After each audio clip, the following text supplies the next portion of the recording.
10 RBSC गणित प्रश्नावली 9 निर्देशांक ज्यामिति संशोधित पाठ्यक्रम 2020-21 के अनुसार है।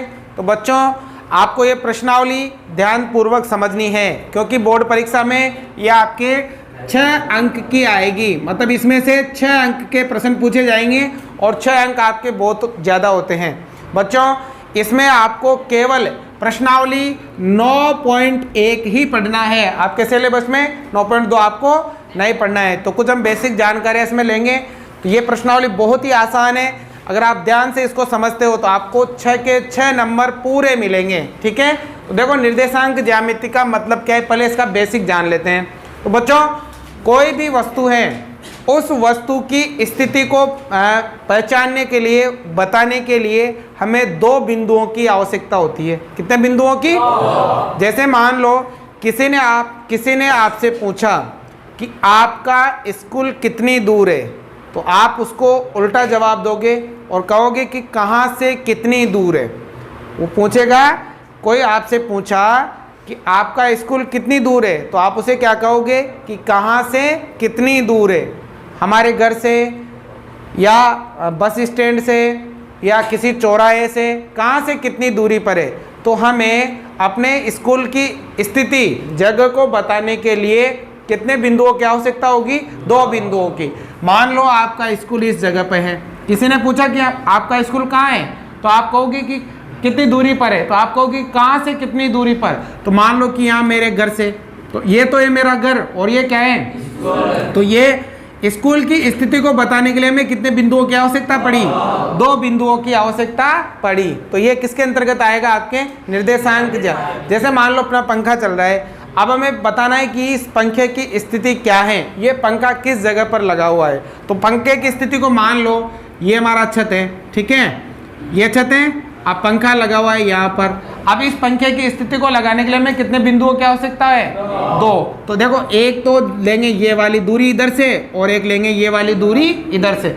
मान लो ये वाली दूरी 2 है और ये वाली दूरी 3 है ना। तो ये जो बिंदु है वो कितना दूर है? इधर से तो 2 और इधर से 3। जब हम ऐसे लिखते हैं, किसी भी बिंदु को दर्शाने के लिए इस प्रकार से लिखा जाता है, तो इन्हें हम कहते हैं निर्देशांक। क्या कहते हैं? निर्देशांक कहते हैं। अब बच्चों इनको समझने के लिए जो ग्राफ वाला है x और y एक्स और y एक्स, वो हम इसमें काम में लेते हैं। कैसे? देखो अगर हम ऐसे ऊर्ध्वाधर लाइन खींचते हैं तो ये होता है आपके y एक्स। क्या होता है? और क्षैतिज रेखा खींचते हैं तो ये होता है आपके x अक्ष। क्या होता है? x अक्ष। तो देखो ध्यान दो, ये तो x अक्ष है और ये क्या है? y। अब इसमें भी हमने ग्राफ में पढ़ा है कि x इधर प्लस का होता है और x इधर माइनस का होता है, y इधर प्लस का होता है और y इधर माइनस का होता है। ठीक है। अब बच्चों जहाँ पर ये दोनों रेखाएं एक दूसरे को प्रतिच्छेद करती हैं, इस जगह पर जो बिंदु होता है उसे हम मूल बिंदु कहते हैं। क्या कहते हैं? और ये जो मूल बिंदु होता है इसका मान यहाँ पर 0,0 होता है। 0, क्या होता है? 0 होता है। अब कोई भी बिंदु की स्थिति को हमें दर्शाना है, तो कहीं पे भी कोई बिंदु है तो उसको हम आसानी से बता सकते हैं कि ये बिंदु x अक्ष से कितनी दूरी पर है और y अक्ष से कितनी दूरी पर है। अब जैसे मान लो कि इधर लिखा होता है, यहाँ पर जैसे यहाँ पर होता है 1 है ना, फिर यहाँ पर 2, 3, 4, 5, 6 ऐसे, और ऊपर भी प्लस में 1, 2, 3, 4, 5 ऐसे, और इधर भी माइनस में माइनस का 1, माइनस का 2, माइनस का 3, माइनस का 4, माइनस का 5, और नीचे भी माइनस में माइनस का 1, माइनस का 2, माइनस का 3, माइनस का 4, माइनस का 5 ऐसे नंबर इन पर लिखे हुए होते हैं। ठीक है। अब बच्चों क्या होता है कि जो ये 2 लाइनें हैं इसे 4 भागों में बांटती है। किसी भी समतल को कितने भागों में बांटती है? अब ये जो पहला भाग है ना, इसे हम बोलते हैं प्रथम चतुर्थांश। क्या बोलते हैं? प्रथम चतुर्थांश बोलते हैं। ठीक है। और जो ये दूसरा वाला है इसे बोलते हैं द्वितीय चतुर्थांश, और इसे बोलते हैं तृतीय, और इसे बोलते हैं चतुर्थ चतुर्थांश बोलते हैं। तो इसमें कितने चतुर्थांश है? 4 चतुर्थांश है। अब बच्चों ये जो 4 चतुर्थांश है इनमें भी हमारे पास जो मान आएंगे, जैसे प्रथम चतुर्थांश में जो मान आएंगे वो दोनों ही मान किसके आएंगे? प्लस के आएंगे। किसके आएंगे? अब जो द्वितीय चतुर्थांश है इसमें एक मान माइनस का और दूसरा मान प्लस का आएगा। तृतीय चतुर्थांश है उसमें दोनों ही मान किसके होंगे? माइनस के। और चतुर्थ चतुर्थांश में एक तो प्लस का होगा और एक माइनस का। देखो यहाँ पर ये x किसका है? प्लस का, तो इसलिए प्लस। y किसका है? प्लस का, इसलिए प्लस। अब यहाँ देखो x किसका है और y किसका है? प्लस का। अब यहाँ देखो x किसका है और y भी माइनस। यहाँ देखो x किसका है और y किसका है? माइनस। अब इसकी तुम कहोगे कि सर इनकी क्या आवश्यकता है? अब इनकी आवश्यकता ऐसे है, जैसे मान लो कि आपको परीक्षा में आ गया कि 3 कोमा माइनस 2 कौन से चतुर्थांश में आएगा? 3 कोमा माइनस 2 कौन से चतुर्थांश में? कौन से में आएगा? चतुर्थांश में। कैसे? देखो पहला मान प्लस का और दूसरा मान माइनस, तो वो मान कहाँ आएगा? चतुर्थ चतुर्थांश में आएगा। समझ में आ गया? अब बच्चों ये जो मान होता है इनमें आगे वाला मान x का होता है और पीछे वाला मान y का होता है, और जब ये दोनों मिल जाते हैं तो इन्हें हम बोलते हैं निर्देशांक। क्या बोलते हैं? निर्देशांक। हमेशा आगे जो मान आएगा वो x का आएगा और पीछे जो मान आएगा वो y का आएगा। अब बेटा जो आगे वाला मान है उसको हम बोलते हैं भुज। क्या बोलते हैं? भुज बोलते हैं। और जो पीछे वाला मान है उसे हम बोलते हैं कोटि। क्या बोलते हैं? कोटि। आगे वाले मान को भुज बोलते हैं और पीछे वाले मान को कोटि बोलते हैं। समझ में आ गया? हमेशा आगे क्या आएगा? भुज, और पीछे क्या आएगी? कोटि आएगी। अगर भूल जाओ तो क्या पहले खाओ भुजिया बाद में करो कोटि, है ना? तो ऐसे भी याद रख सकते हो। तो पहले भुज आएगा और बाद में क्या आएगी? कोटि आएगी। समझ में आ गया? तो ये हो गया आपके भुज और कोटि। अब देखो ध्यान लगाओ, ध्यान दो। अगर बेटा उसने कह दिया कि ये जो नंबर है 3 कोमा माइनस 2 वो इसमें कौन सी जगह पर आएंगे, तो देखो कैसे हम बनाएंगे। ध्यान देना, x का मान कितना? 3, ये रहा। y का मान कितना? ये रहा। तो देखो इधर से तो ये 3 और इधर से ये 2, तो इस जगह पर क्या आएगा? इस जगह पर आएगा 3 कोमा माइनस का 2 आएगा। ठीक है? अगर मान लो और भी नंबर हमारे पास आ जाए, जैसे कह दिया जाए कि 7 या 5 और 3, अब बताओ ये कौन से चतुर्थांश में आएगा? दोनों प्लस के हैं, दोनों प्लस के इस चतुर्थांश में आते हैं। अब अगर इनको हमें दर्शाना हो कि ये कहाँ पर आएगा, तो इसके लिए क्या करेंगे? देखो x का मान तो 5, y का मान 3, x का मान 5 ये रहा, है ना? y का मान 3 ये रहा। तो देखो इधर से तो ये 5 और इधर से ये 3, तो इस जगह पर आ जाएगा 5 कोमा 3 आ जाएगा। समझ में आ गई बात? और एक चीज का विशेष ध्यान रखो, यहाँ पर होता है आपके मूल बिंदु। क्या होता है? और इस मूल बिंदु के जो निर्देशांक होते हैं वो होते हैं 0 कोमा। ये परीक्षा में पूछा जा सकता है कि मूल बिंदु के निर्देशांक कितने होते हैं, तो आप इसे विशेष ध्यान रखें। मूल बिंदु को हम दर्शाते हैं O से। कैसे? और इसके निर्देशांक होते हैं 0 कोमा 0, मतलब x का मान भी 0 होता है और y का मान भी क्या होता है? 0 होता है। ठीक है? बात समझ में आ गई? ये हो गया। अब एक चीज मैंने बताई थी कि किसी भी बिंदु को दर्शाने के लिए, किसी भी वस्तु की स्थिति को बताने के लिए कितने बिंदुओं की आवश्यकता होती है?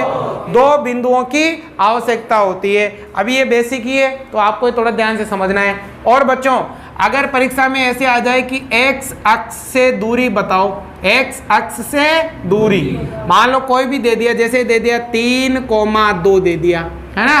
अब इसे कह दिया कि इसमें x अक्ष से दूरी क्या होगी, तो देखो आगे वाला मान किसका होता है और पीछे वाला मान। x अक्ष से दूरी पूछे तो उत्तर y का बताना है। उत्तर किसका बताना है? तो बताओ x अक्ष से दूरी कितनी है? 2 इकाई। कितनी है? 2 इकाई है। अगर बेटा इसी में पूछता कि y अक्ष से दूरी, अब जैसे दे दिया कि 3 कोमा 2 में, तो y का मान तो है ना, y का x का मान कितना? 3, तो यहाँ क्या जाता? 3 इकाई। एक नंबर में पूछा जा सकता है, विशेष ध्यान रखें। अगर आपसे पूछता है कि x अक्ष से दूरी बताओ, x अक्ष से दूरी, तो उत्तर किसका बताओगे? y का। और y अक्ष से पूछे तो दूरी किस, उत्तर क्या आएगा? अब ये कैसे आता है देखो ध्यान दो, इसी में देखो ध्यान दो। अब मान लो पहले पॉइंट देखो 3 कोमा 2, अब बताओ 3 कोमा 2 कहाँ आएगा? x का मान तो 3, और y का मान 2, इस जगह पे आएगा 3,2। अब हम देखते हैं कौन से x से दूरी x। अब देखो x अक्ष कौन सा है, ये रहा।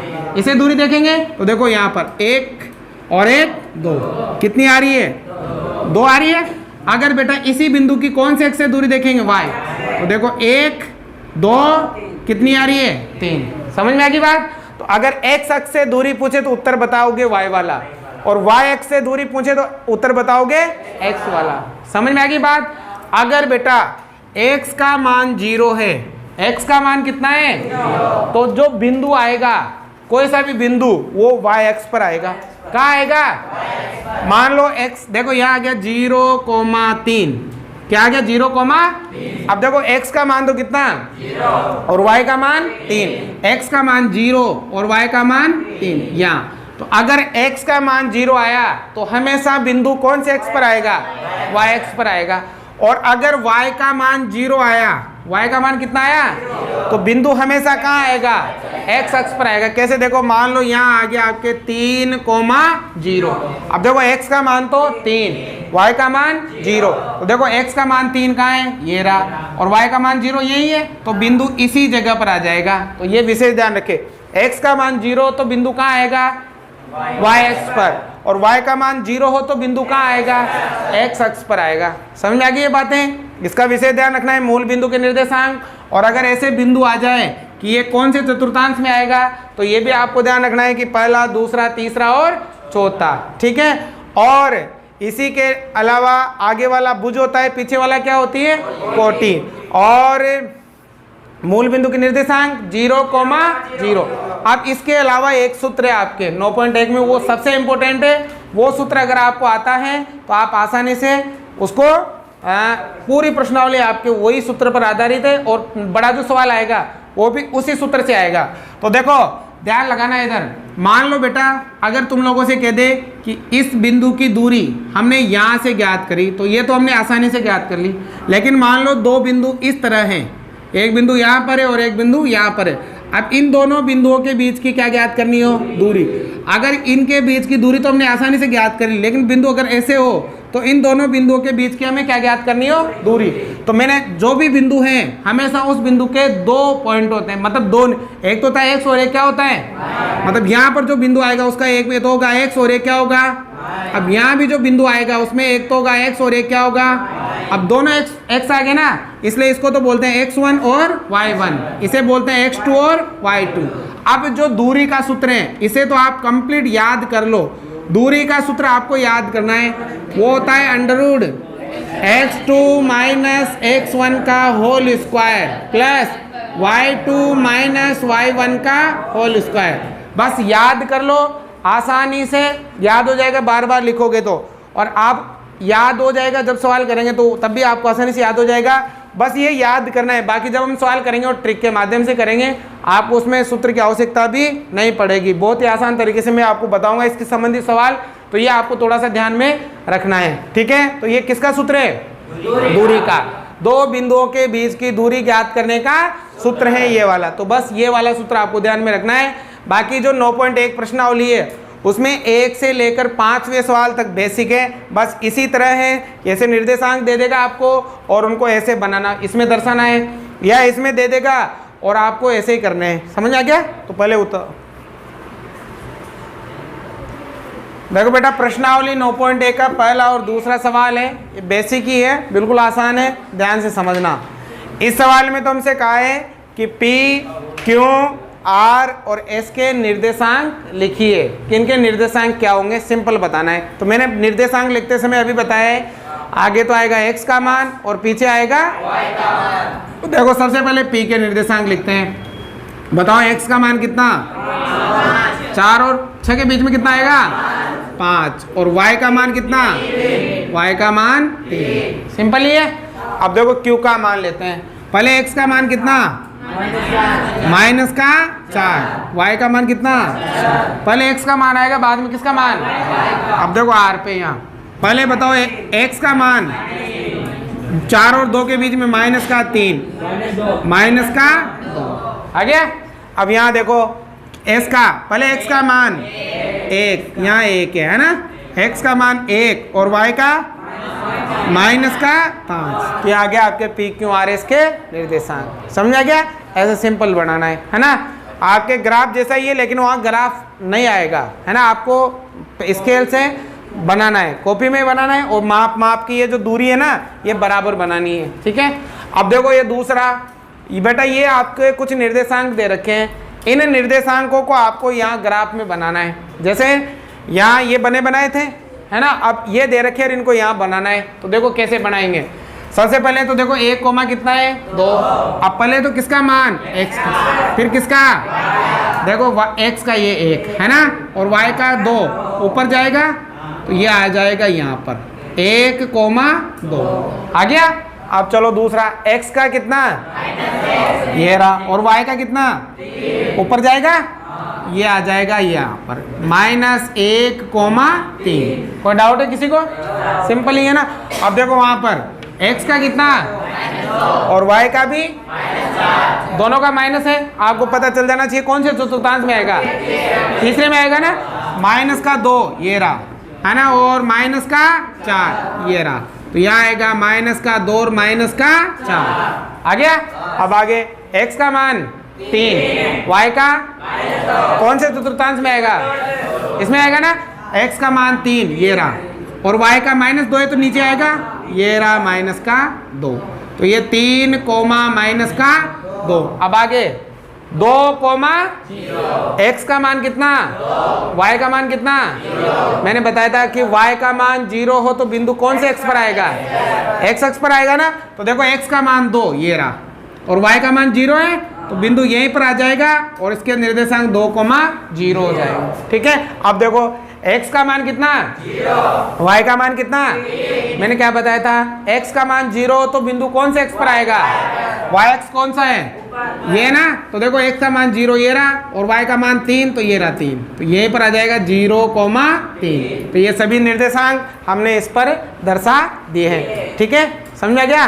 तो इसके बोलते हैं कार्तिक के तल बोलते हैं, ये जो नहीं है इसे क्या बोलते हैं, कार्तिक के तल। समझ में आ गया? लो उतारो। अब देखो बेटा सवाल नंबर 3। अब 3 में क्या लिखा है कि आयतीय निर्देशांक अक्षों को लेते हुए, ये निर्देशांक दे रखे हैं, इनको आलेखित करना है, और इस क्रम से यदि O P Q R A क्या है आयत, तो बिंदु Q के निर्देशांक ज्ञात कीजिए। बिंदु Q के क्या ज्ञात करने हैं, निर्देशांक। तो देखो ध्यान लगाना बेटा, ये जो निर्देशांक दे रखे हैं इनको इस पे दर्शाना है ना, और इससे क्या बनेगा, एक आयत बनेगा। अब आयत में जो बिंदु Q है ना उसके निर्देशांक हमें करने हैं ज्ञात। देखो कैसे करेंगे। सबसे पहले तो बिंदु कौन सा, O के निर्देशांक 0,0। मैंने बताया 0 मूल बिंदु होता है, तो इसी जगह पर आएगा 0,0 आ गया। अब दूसरा P के निर्देशांक 3,0। y का मान कितना है, अगर y का मान 0 तो बिंदु कहाँ आएगा, x अक्ष पर 3 कहाँ है, इसी जगह आ जाएगा। चलो आगे। अब देखो यहाँ R पे ये तो क्या है 0,3, किसका मान, P का, 3,0, और यहाँ देखो O का कितना, और एक बचा क्या R, 0,4। x का मान कितना है, y का मान 4 है, x का मान 0 तो बिंदु कहाँ आएगा, y पर कितना 4, ये यहाँ आ जाएगा 4 आ गया। अब इनको मिलाते हैं तो आयत बनेगा। देखो यहाँ पर इसको इससे मिलाओ, मिल गया, इसको इससे मिलाओ, मिल गया। अब इधर भी इसको यहाँ बढ़ाओ, और यहाँ से ये क्या बन गया, एक आयत बन गया। तो ये तो हो गया यहाँ O P, और यहाँ पर क्यों, ये तो R था ना, R के निर्देशांक कितने, R के 0,4। यहाँ क्या बनेगा भाई, अब Q के निर्देशांक बताओ, X का तो कितना और Y का कितना 4। तो यहाँ पर Q के निर्देशांक कितने आ गए, समझ में आ गया? कोई डाउट है क्या? नहीं है ना, छोटे, ठीक है ना, आगे समझ में। अब देखो ये वाला सवाल नंबर 4, बातें मत करो। सवाल नंबर 4, ये देखो इसमें बेटा ये हमें निर्देशांक दे रखे हैं। हमसे कहा है कि बिंदु ये निर्देशांक को आलेखित कीजिए और इन क्रम से मिलाने पर कौन सी आकृति प्राप्त होगी। ये बिंदु है ना, इनको यहाँ आलेखित करना है और बताना है कि इनको मिलाने से कौन सी आकृति बनेगी। त्रिभुज बनेगा, चतुर्भुज बनेगा, पंचभुज बनेगा, षष्ठभुज बनेगा, कौन सा। देखो यहाँ 1 2 3 4 5 कितने निर्देशांक हैं? 5 है तो क्या बनेगा? पंचभुज। क्या बनेगा? देखते हैं, अभी बनाते हैं। चलो भाई, पहले देखो ये आगे x का मान और पीछे y का। बताओ x का मान कितना और y का मान कितना? क्या बताया? अगर y का मान 0 है तो बिंदु कहाँ आएगा? और x अक्ष पर कितना? ये रहा भाई -1। आ गया? चलो आगे, x का मान कितना और y का 0 है तो बिंदु कहाँ आएगा? x अक्ष पर कितना? 1। ये रहा, हो गया। अब चलो आगे, x का मान y का भी ये रहा, x का 1 और ये रहा y का 1। आ गया? अब चलो आगे, x का मान और x का मान 0 तो बिंदु कहाँ आएगा? y का मान कितना? ये रहा 2। ठीक है। अब x का मान कितना? ये रहा, और y का मान कितना? ये रहा। इधर से 1 और ये रहा 1। आ गया ना? देखो 1 में थोड़ा इधर ले लेता हूँ। हो गया? अब मिलाओ सबको। ये देखो, इसको इससे, इसको इससे, इसको इससे, इसको इससे और इसको इससे। क्या बन गया भाई? देखो 1 2 3 4 5, तो क्या बनेगा?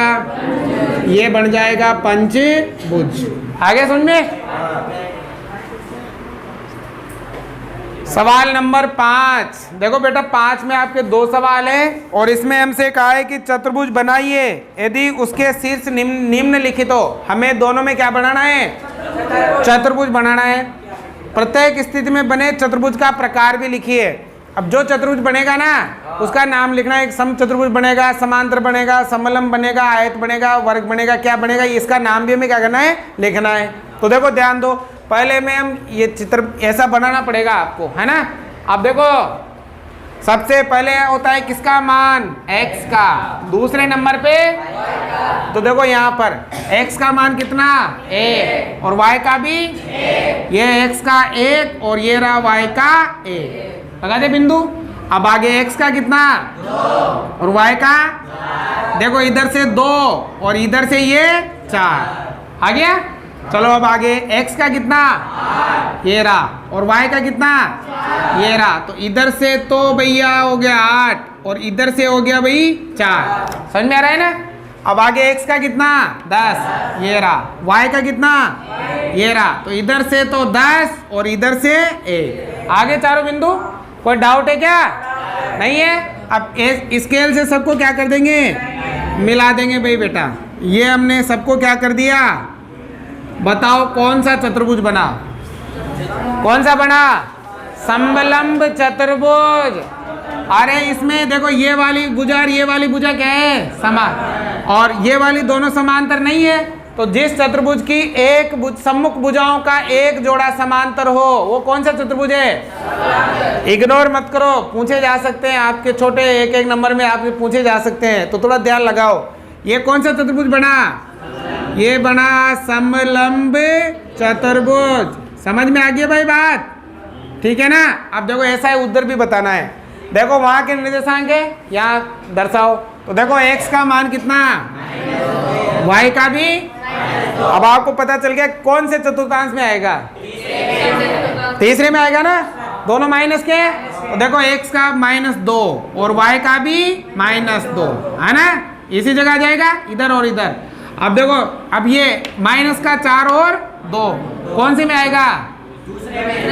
दूसरे में आएगा। देखो x का -4 ये रहा और y का +2 ये रहा। तो इधर से 4 के सामने और इधर से 2 के सामने आ गया। अब देखो x का कितना और y का भी कौन से चतुर्थांश में आएगा? इसमें आएगा।